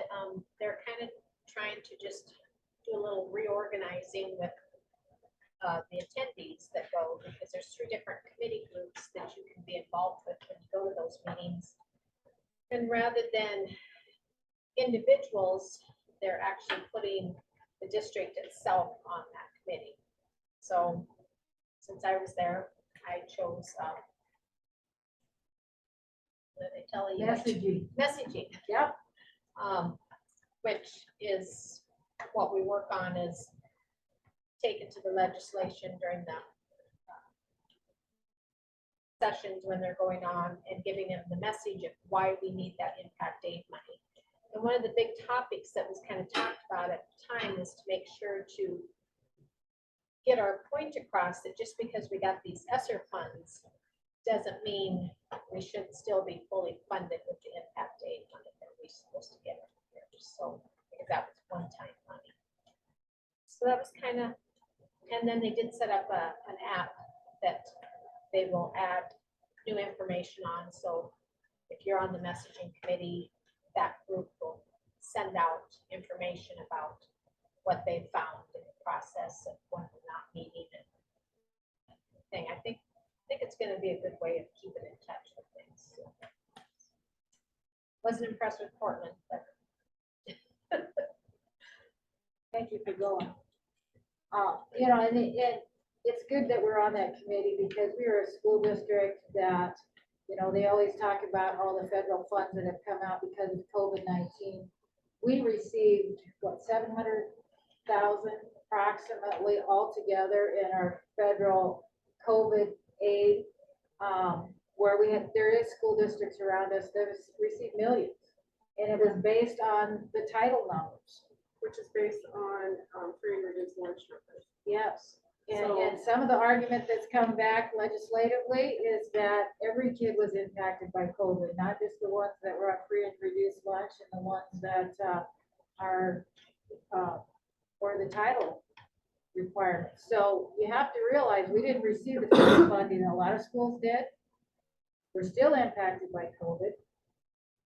We're getting hit with inflation, just like any other school, and we're not seeing an increase in impact aid. So that's why I'm saying legislative, we need to be involved with this.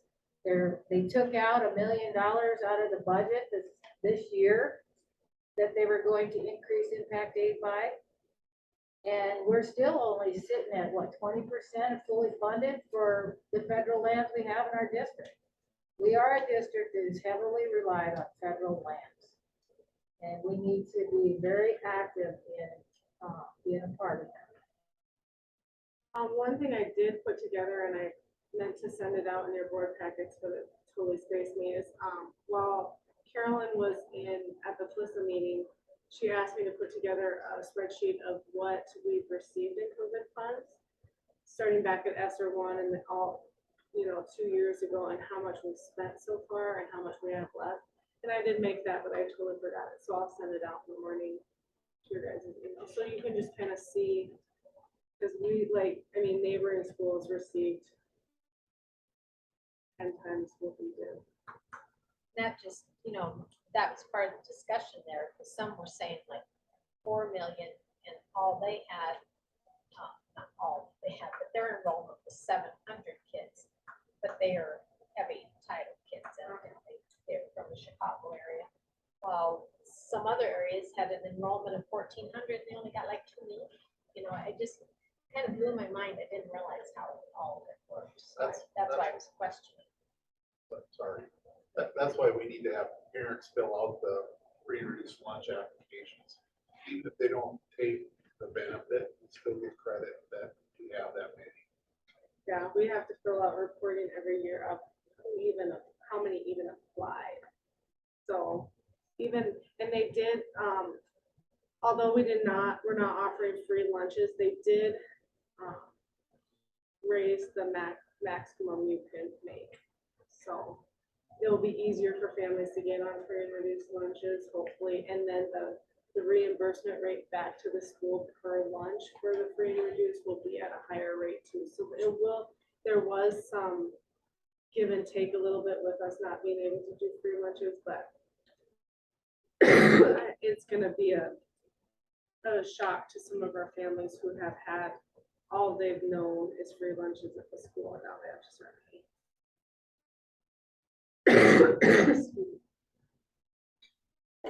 Okay, any questions on that? We are working on in-service to get ready for the upcoming year. We administrations had conversations about having an open house on August 31st. And with that, we would like to end in-service at, we're looking at open house from 5:30 to 7 on Wednesday night, but we're looking at ending in-service at 3 o'clock that Thursday the next day. That's where we would move that hour and a half.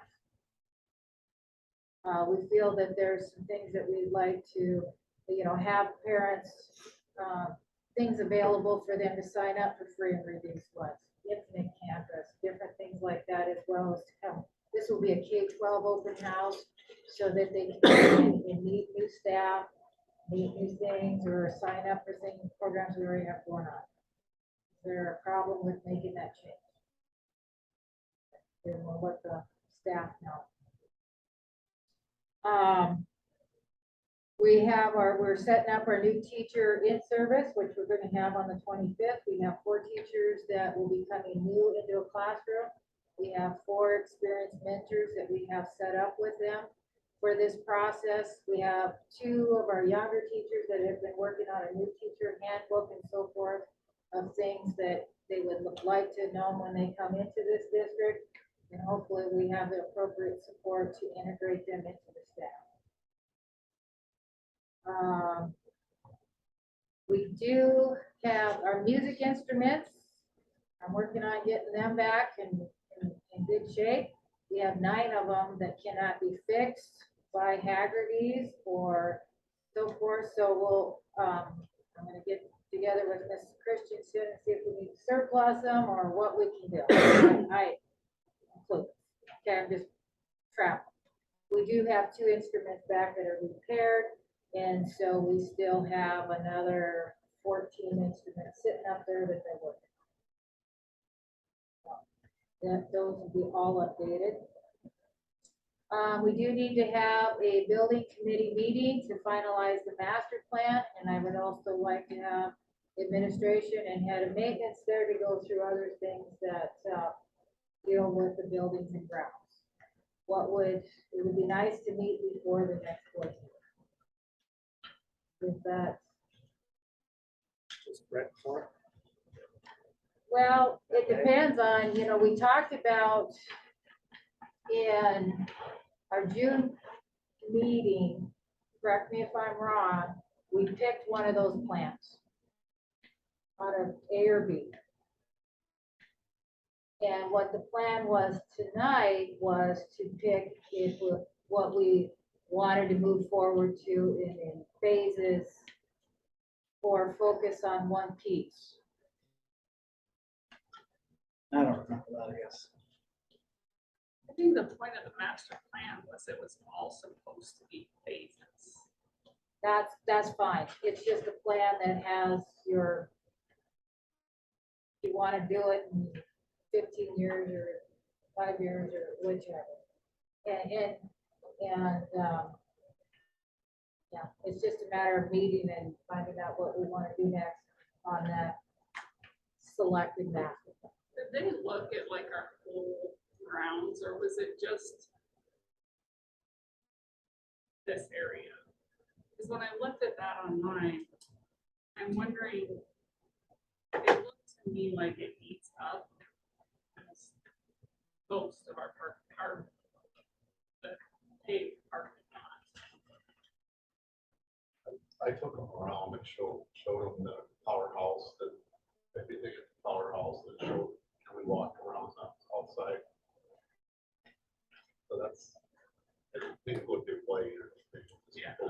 I just wondered if there was better ways to spread that out versus just. You guys want to, I'm trying to remember, We it's been a talked while about since we've met with them, alternative but they did talk about how parking would change, and I can't remember their exact idea. we can't put a building on the practice field, but we can make it a parking lot. Right, that was one solution, yeah. Possible solution. And one of the plans was easier to phase than the other one, and that is the plan we selected. I'm speaking on your behalf. I would say we were leaning toward that plan. I guess I don't be 100% selected. Well, we pulled the other one out and we, Right, okay. Better have a committee meeting. right. But here's where we're at on our contract. We still have one meeting with the architect in our contract. And if we would like him to come to a board meeting and present, let me know, I can set things up. But we do need to finalize, I mean, because we kept meeting time and time again with these 2 plans and not selecting, making the decisions so that we can be ready for that last architect meeting. That make sense? Does that sound right?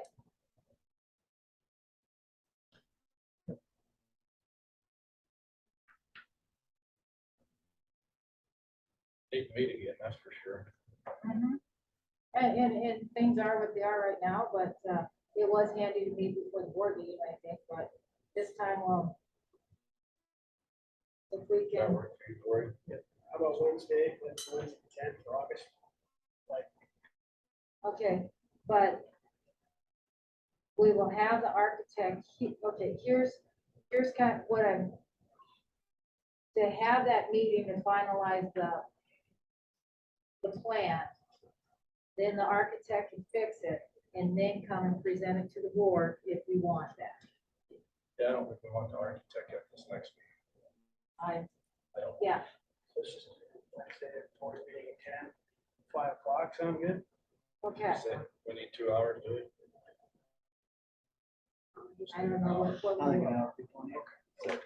6 o'clock then. I might have a conflict that day, but I gotta check. Now, the what time. day are you talking about? August 10th.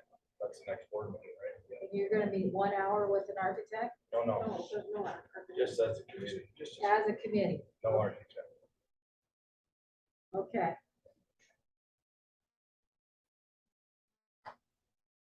All right, so I'll just let the architect know, we'll decide in August when we want to meet again.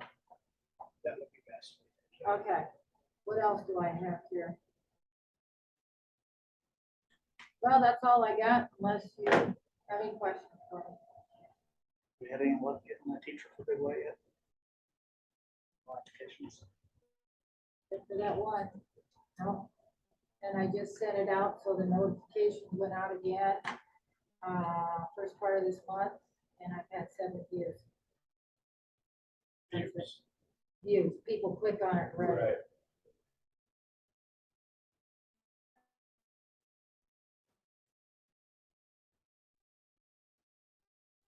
So I do have some contract things I need to visit with you in exact, otherwise. Thank you. All right, we'll move on to item 21, executive session for the purpose of discussing personnel according to South Dakota Codified Law 1-25-2.1. I move we enter executive session. Second.